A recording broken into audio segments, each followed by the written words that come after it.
एक छोटे से तटीय गांव में समुद्र के किनारे एक गरीब मछुआरा रहता था। उसका नाम था रामू। रामू की उम्र करीब 40 साल थी, लेकिन गरीबी ने उसके चेहरे पर झुर्रियां जल्दी ही उकेड़ दी थी। उसकी झोपड़ी टूटे फूटे बांस और पत्तों से बनी थी, जिसमें बारिश के दिनों में पानी टपकता रहता था। उसके पास एक पुरानी जर्जर नाव थी और एक फटा हुआ जाल, जो सालों से मरम्मत की राह देख रहा था। पत्नी और 2 छोटे बच्चे, बस यही उसकी दुनिया थी। हर सुबह सूरज उगने से पहले रामू नाव लेकर समुद्र में उतरता। लहरों से जूझते हुए वह घंटों जाल डालता, लेकिन किस्मत हमेशा साथ नहीं देती। कभी छोटी मोटी मछलियां मिलती, जिन्हें बेचकर मुश्किल से 2 वक्त की रोटी जुट पाती। कभी तो खाली हाथ लौटना पड़ता और बच्चे भूखे सो जाते। गांव वाले कहते, रामू, नई नाव ले लो या जाल बदल लो, लेकिन कहां से लाता पैसा? कर्ज लेने की हिम्मत नहीं थी, क्योंकि पुराना कर्ज अभी चुकता नहीं हुआ था। एक दिन तूफान आया, आसमां काला पड़ गया, लहरें आसमान छूने लगी।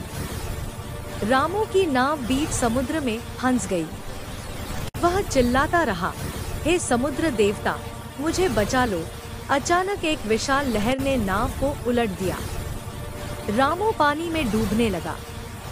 तभी उसे कुछ चमकता हुआ दिखा, एक पुराना सोने का लॉकेट, जो लहरों पर तैरता हुआ उसके हाथ लगा।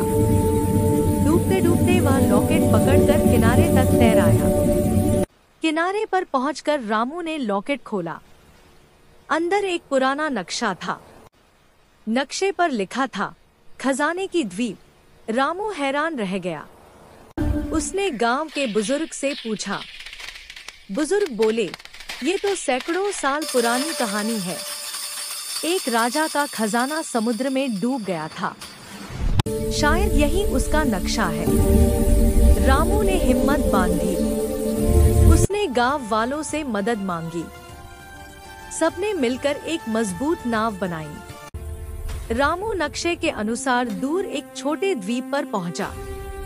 वहां रेत के नीचे खुदाई की तो मिला सोने चांदी के सिक्कों से भरा संदूक, लेकिन खजाने के साथ एक पत्र भी था।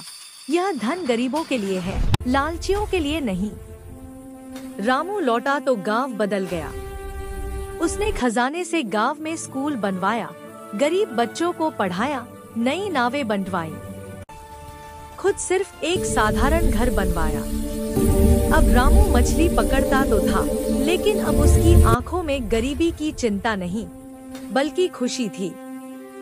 बच्चे उसे खजाने वाला रामू चाचा कहकर बुलाते। और इस तरह एक